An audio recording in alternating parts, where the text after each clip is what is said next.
Welcome to அர்னியாஸ் kitchen. வாழைப்பூ வடை எப்படி பண்ணுறதுன்னு ஷார்ட்ஸ் போட்டிருந்தேங்க.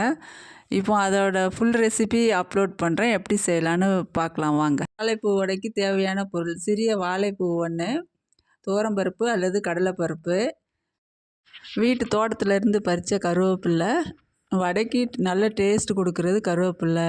தேவையான பொருள்: பெரிய வெங்காயம் 1, பச்சை மிளகா 3, பெருங்காயத்தூள், கருவேப்பில்லை, இஞ்சி சின்ன துண்டு. வாழைப்பூவை உள்ளே இருக்கிற நரம்பெல்லாம் எடுத்துட்டு தண்ணியில் நல்லா க்ளீன் பண்ணிவிட்டு குட்டி குட்டியாக நறுக்கி எடுத்துக்கோங்க. நான் இப்போ கட் பண்ணுற பாருங்கள், இந்த மாதிரி கட் பண்ணி எடுத்துக்கோங்க. அதுக்கப்புறம் நம்ம எடுத்து வச்ச பெரிய வெங்காயம் இருக்கு இல்லையா, அதையும் சின்னதாக கட் பண்ணி, பச்சை மிளகா அதையும் சின்னதாக கட் பண்ணி எடுத்துக்கோங்க. அப்புறம் அந்த பருப்பு 2 மணி நேரம் ஊற வச்சு அந்த பருப்பில் சின்ன இஞ்சி துண்டு போட்டு அதை வடை பருவத்துக்கு அரைச்சிக்கணும். நிறைய தண்ணிலாம் ஊற்றக்கூடாது.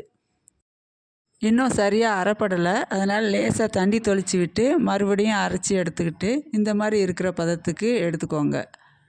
எடுத்துட்டு இப்போது பருப்பு அரைச்சி எடுத்தாச்சு. நறுக்கி வச்ச வாழைப்பூவில் இந்த வெங்காயம், பச்சை மிளகா, கருவேப்பிலை எல்லாத்தையும் மிக்ஸ் பண்ணிக்கோங்க.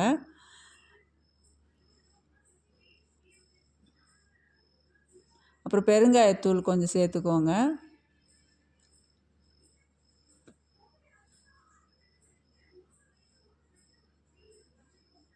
அப்புறம் இந்த அரைச்சி வச்ச பருப்பு இருக்கு இல்லைங்களா, அதையும் சேர்த்துக்கோங்க. இஞ்சி போட்டு அரைச்சி வச்சுருக்குறோம். உப்பு சேர்த்துக்கோங்க தேவையான அளவு. அவங்கவுங்களுக்கு தேவையான அளவுக்கு சேர்த்துக்கோங்க. சில பேர் ஜாஸ்தியாக சேர்த்துக்குவாங்க, சில பேர் கம்மியாக சேர்த்துக்குவாங்க.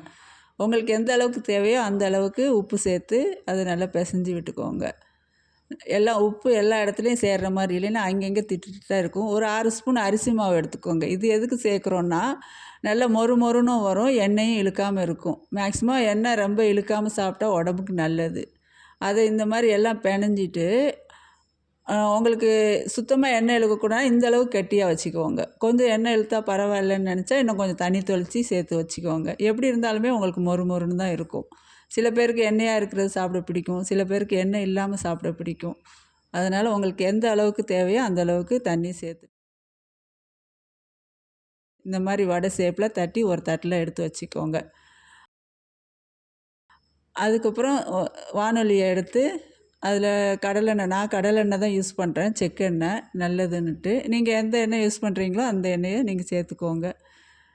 எண்ணெய் நல்லா கொதிக்கட்டுங்க. கொதித்து வந்ததுக்கப்புறமா இந்த தட்டி வச்ச வாழைப்பூவெல்லாம் வடை ஷேப்பில் தட்டி வச்சதெல்லாம் உள்ளே ஒன்று ஒன்றா எடுத்து விடுங்க. மெதுவாக விடுங்க, இல்லைன்னா உடஞ்சா அப்புறம் உங்களுக்கு வாழைப்பூலாம் பிரிஞ்சு போயிடும். மீடியம் ஃப்ளேமில் வச்சு போடணும். ஃபஸ்ட்டு ஹை ஃப்ளேமில் ஆயில் ஹீட் ஆன உடனே மீடியம் ஃப்ளேமில் வச்சு பொரிச்சு எடுங்க. ஏன்னா உள்ளே இருக்கிறதெல்லாம் நல்லா பொரியணும் இல்லையா.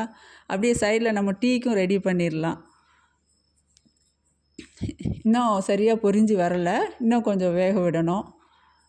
திருப்பி விடுங்க. ஒரு சைடு வெந்த உடனே கொஞ்சம் திருப்பி விடுங்க. அப்போ தான் 2 சைடு நல்லா வெந்து வரும். இன்னும் கொஞ்சம் வேகணும்.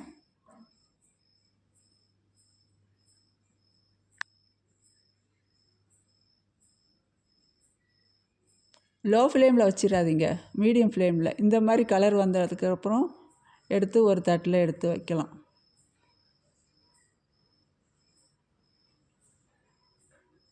பாருங்கள், நல்லா ப்ரௌன் கலரில் மொறு மொறுன்னு வந்துருச்சு.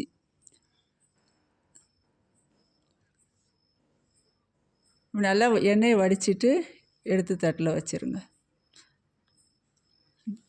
டீ ரெடி ஆயிடுச்சு. டீயை வடிகட்டி ஊற்றி வச்சுக்கலாம்.